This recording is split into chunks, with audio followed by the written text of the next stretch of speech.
Hello everyone. आज हम पढ़ेंगे क्लास 6 के ज्योग्राफी का second chapter globe, latitudes and longitudes. देखिए, बहुत समय पहले की बात कर रही हूँ मैं। बहुत समय पहले लोगों को ऐसा लगता था कि पृथ्वी फ्लैट थी, उसके किनारे होते थे। और जब वो लोग यात्रा करते थे तो यात्रा करते हुए उन्हें डर लगता था, उनके अंदर डर रहता था कि यदि वो यात्रा करने के दौरान अगर वो पृथ्वी के किनारे चले गए तो वो गिर जाएंगे। लेकिन फैक्ट एक है कि पृथ्वी आकार में कैसी है? पृथ्वी आकार में गोल है, इसलिए पृथ्वी से कभी कोई भी नहीं गिरेगा। आप चाहे कितनी भी दूरी तक जाएंगे, इससे कोई भी फर्क नहीं पड़ेगा क्योंकि वो तो गोल है। ये था इसका इंट्रोडक्शन। लेकिन अगर मैं दैनिक जीवन की बात करूं, आपने देखा होगा ग्लोब को, जो कि मिनिएचर फॉर्म है अर्थ का। वो कैसा है, उसका शेप कैसा है, वो आप देखा होगा। स्कूल्स में भी ग्लोब पाए जाते हैं, शॉप पर आप जाते हैं वहाँ पर भी स्टेशनरी वगैरह पे आपको ग्लोब दिखाई देता है। आजकल तो बहुत सारे लोग अपने घर पर भी ग्लोब को रखते हैं। ये मिनिएचर फॉर्म है अर्थ का, स्कूल्स में भी पाए जाते हैं। तो ग्लोब को जब आप देखते हैं तो ग्लोब के ऊपर विभिन्न रेखाएं होती हैं, है ना, बहुत सारी लाइंस बनी होती हैं। तो उन लाइंस का महत्व क्या है, ये लाइंस क्यों होती हैं? और जो एरिया होते हैं वहाँ पे एरिया जो शो किए होते हैं, एरिया के कलर्स भी अलग अलग होते हैं, पर अलग अलग क्यों होते हैं? तो इन सभी टॉपिक्स को क्लियर हम करेंगे इस चैप्टर्स में। लेकिन इस चैप्टर्स को स्टार्ट करने से पहले हम पृथ्वी के बारे में थोड़ा जान लेते हैं। हमारी पृथ्वी सूर्य के चारों तरफ चक्कर लगाती है, जिसको हम क्या बोलते हैं? रिवॉल्यूशन कहते हैं। सूर्य से पृथ्वी की दूरी की अगर हम बात करें तो सूर्य से पृथ्वी की दूरी कितनी है? 149.6 मिलियन किलोमीटर है।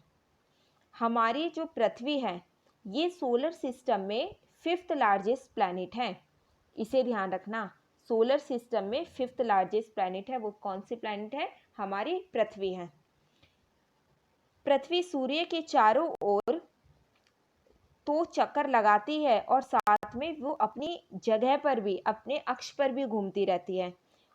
अपने अक्ष पर जो पृथ्वी घूमती है उसको बोलते हैं रोटेशन, ठीक है, उसको बोलते हैं रोटेशन। जबकि सूर्य के चारों तरफ जो चक्कर लगाती है उसको क्या बोलते हैं? रिवॉल्यूशन। अब जब सूर्य के चक्कर लगाती है, जब पृथ्वी हमारी सूर्य के चक्कर लगाती है तो पृथ्वी का जो भाग सूर्य के सामने आता है तो सूर्य की रोशनी उस भाग पर पड़ती है, जिससे क्या होता है? जिसे हम दिन कहते हैं। और पृथ्वी का जो पार्ट पीछे की तरफ चला जाता है, जहाँ पर सूर्य की रोशनी नहीं पड़ती है, वहाँ पर क्या होता है? पृथ्वी के उस पार्ट पर, उस एरिया पर रात होती है। हमारी पृथ्वी को एक पूरा चक्कर लगाने में 24 घंटे लगते हैं। एक पूरा चक्कर मतलब अपने अक्ष पर घूमने में कितने लगते हैं? उसको 24 घंटे लगते हैं। बट अगर रिवॉल्यूशन की हम बात करें, सूर्य के जो राउंड लगा रही है उसको एक पूरा राउंड लगाने में कितना समय लगता है? तो उसको लगते हैं 365.26 डेज। ये लगते हैं उसको एक चक्कर लगाने में। 24 घंटे में, अभी मैंने आपको पहले भी बताया, 24 घंटे में जो अपने एक्सिस पर एक चक्कर लगाती है उसको रोटेशन कहते हैं। बार बार बता रही हूँ, ध्यान रखना। 24 घंटे में जो अपने एक्सिस पर चक्कर लगाती है उसको रोटेशन कहते हैं। और सूर्य के चारों तरफ घूमना क्या कहलाता है? रिवॉल्यूशन कहलाता है। अब इसकी शेप की बात करते हैं। इसकी शेप कैसी है? तो हमारी पृथ्वी कैसी है? हमारी पृथ्वी का शेप जो है वो स्फेयर है, लेकिन पूरी तरीके से स्फेयर नहीं है।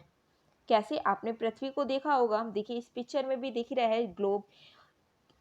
ये ऊपर से इसका जो टॉप और बॉटम वाला जो पार्ट है वो अंदर को थोड़ा सा कैसा है? अंदर को थोड़ा दबा हुआ है, थोड़ी फ्लैट है। और इसका जो मिडल वाला पार्ट है वो कैसा है? वो थोड़ी बाहर की तरफ निकला हुआ है। और इसी शेप के कारण इसको क्या बोलते हैं? जियोइड कहते हैं, ठीक है। क्योंकि इसका जो टॉप और बॉटम वाला जो पार्ट है वो कैसा है? वो अंदर को फ्लैट है, और बीच से ये कैसा है? इसका मिडल वाला जो एरिया है वो बाहर को निकला हुआ है। अब हम बात करेंगे ग्लोब की। अब यहाँ से हम अपना चैप्टर स्टार्ट करते हैं। तो सबसे पहले हमारा टॉपिक क्या है? ग्लोब। ग्लोब क्या है? ग्लोब एक ट्रू मॉडल है। किसका? पृथ्वी का, ये क्या है, ये पृथ्वी का एक ट्रू मॉडल है, या फिर हम बोल सकते हैं ये पृथ्वी का एक मिनिएचर फॉर्म है, जो पृथ्वी को रिप्रेजेंट करने का सबसे सिंपल्स एंड मोस्ट एक्यूरेट वे है। ग्लोब अलग अलग आकार के होते हैं, अलग अलग प्रकार के होते हैं। कुछ ग्लोब का साइज तो इतना छोटा होता है कि उन्हें हम इजीली अपने पॉकेट में भी रख सकते हैं, लेकिन कुछ ग्लोब का साइज इतना बिग होता है कि उन्हें कैरी करने में काफ़ी प्रॉब्लम्स आती हैं। और कुछ तो गुब्बारे की तरह होते हैं, जिसे जब हमें ज़रूरत होती है तब हम उसको फुला लेते हैं, और जब हमें ज़रूरत नहीं होती है तब हम उसका वैसे का जैसा है उसको वैसे ही रहने देते हैं। अब हमारे पृथ्वी का जो आउटर क्रस्ट है उस पे कॉन्टिनेंट्स पाए जाते हैं, कंट्रीज़ पाए जाते हैं, ओशियन भी हैं। तो जब ग्लोब पर इन सबको शो किया जाता है, जो हमारे कॉन्टिनेंट्स, महाद्वीप, महासागर, जो हमारे देश हैं, इन सबको जो शो किया जाता है, तो इनके सही आकार में ही इनको ग्लोब पर भी दिखाया जाता है।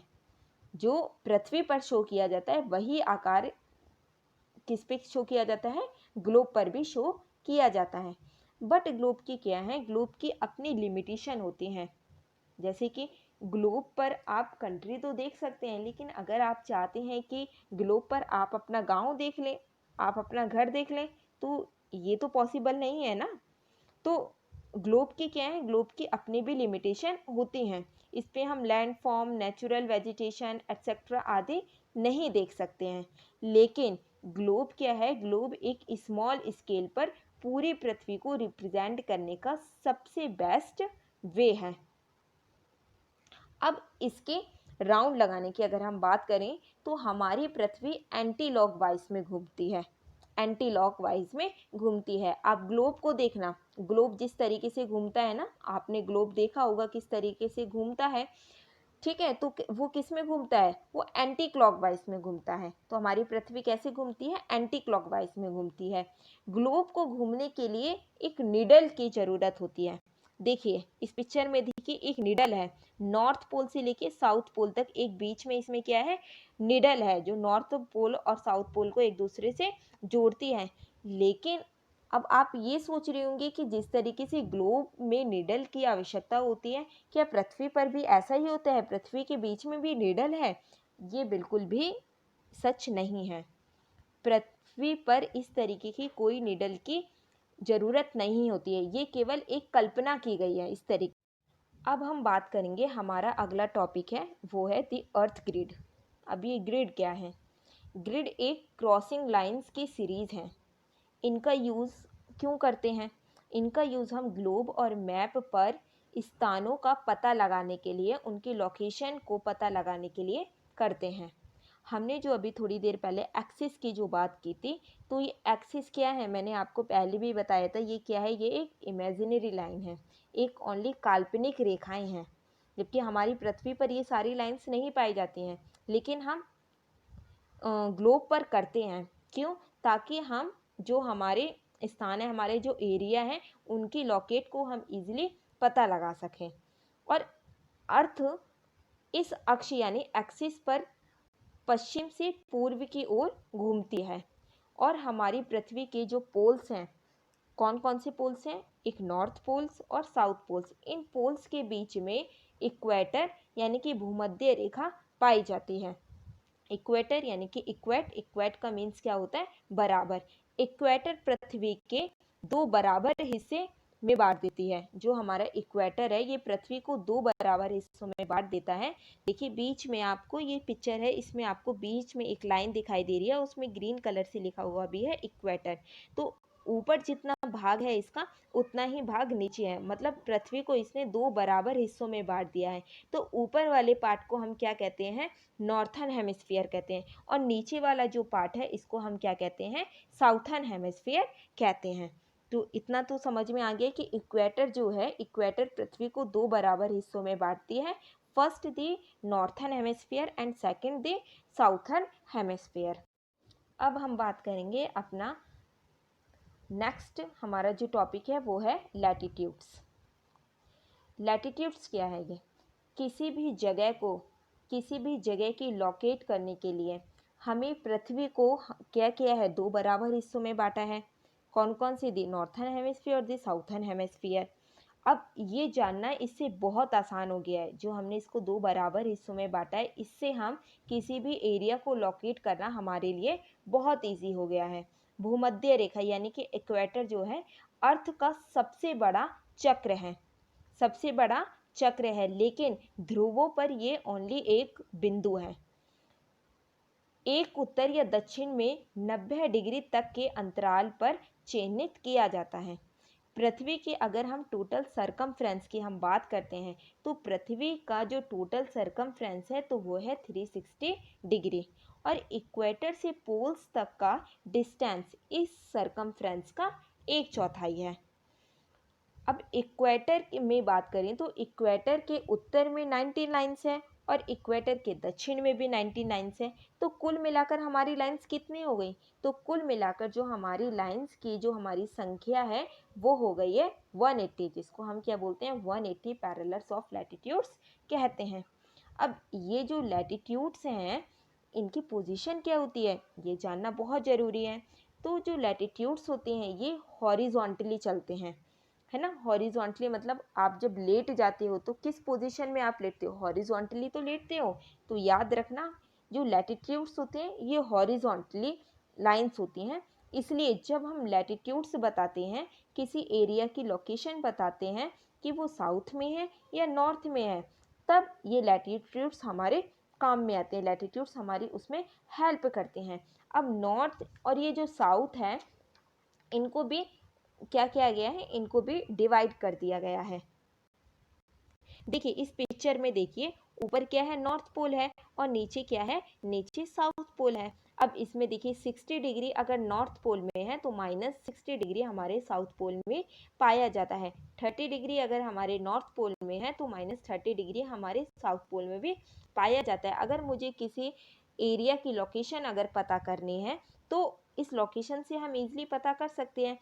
लोकेशन मान लो अगर 60 डिग्री नॉर्थ में है तो वो वहीं पर शो होगा, तो हम इजीली पता लगा लेंगे कि वो एरिया कहाँ पर है। वो एरिया नॉर्थ यानी कि नॉर्थन हेमिस्फीयर में 60 डिग्री के एंगल में पाया जाता है। तो इससे किसी भी एरिया के लोकेशन पता करने में बहुत इजी हम उसकी लोकेशन का पता लगा सकते हैं। अब हमारा अगला लास्ट इस वीडियो का टॉपिक है वो है इम्पोर्टेंट पैरेलल्स ऑफ लैटिट्यूड्स। जैसे कि हम पहले भी पढ़ चुके हैं, पहले भी जानते हैं, मैंने अभी भी आपको बताया कि पृथ्वी का अक्ष 23% के कोण पर झुका हुआ है। अब ये जो झुकाव है हमें भूमध्य रेखा के अलावा लैटिट्यूड्स की अदर इम्पोर्टेंट पैरेलल्स की समानताएं देता है।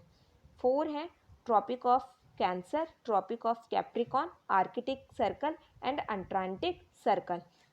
1 बाय 1 करके हम सभी टॉपिक को डिस्कस करेंगे। सबसे पहले है ट्रॉपिक ऑफ कैंसर, जिसको हिंदी में बोलते हैं कर्क रेखा। ये जो लाइज है वो 23 डिग्री नॉर्थ पर लाइज होती हैं। ये लैटिट्यूड्स सबसे इम्पोर्टेंट क्या है इस लैटिट्यूड्स का, तो सबसे इम्पोर्टेंट बात ये है कि ये लैटिट्यूड्स हमारे भारत से होकर गुजरती हैं। अब ये जो भारत से होकर गुजरती है तो इंडिया के 8 स्टेट से होकर गुजरती है। अब वो स्टेट हैं राजस्थान, गुजरात, मध्य प्रदेश, छत्तीसगढ़, झारखंड, वेस्ट बंगाल, मेघालय और त्रिपुरा। तो ये इंडिया के 8 स्टेट से होकर गुजरती है। ये पृथ्वी के उस हिस्से को मार्क करता है जहाँ 21 जून को सूर्य की किरणें वर्टिकल फॉर्म में क्या होती हैं, वर्टिकल फॉर्म में गिरती हैं। कब? 21 जून को। नेक्स्ट है ट्रॉपिक ऑफ कैप्रिकॉन। देखिए जिसको हिंदी में क्या बोलते हैं, मकर रेखा कहते हैं, और ये पाया जाता है 23 डिग्री साउथ में। ये उस पार्ट की सीमा को मार्क करते हैं जहां 22 दिसंबर को सूर्य की रेस वर्टिकल फॉर्म में गिरती हैं, वहाँ 21 जून में, कहाँ? ट्रॉपिक ऑफ कैंसर में, और ट्रॉपिक ऑफ कैप्रिकॉन में 22 दिसंबर को वर्टिकल फॉर्म में गिरती हैं। थर्ड है हमारा Arctic circle. Arctic circle 66 degree north में लाइज है। तो कह सकते हैं कि 66 डिग्री नॉर्थ के पैरेलल्स को आर्कटिक सर्कल कहते हैं और last Arctic circle 66 half degree south को पैरेलल्स को क्या बोलते हैं हम, अटलांटिक सर्कल कहते हैं।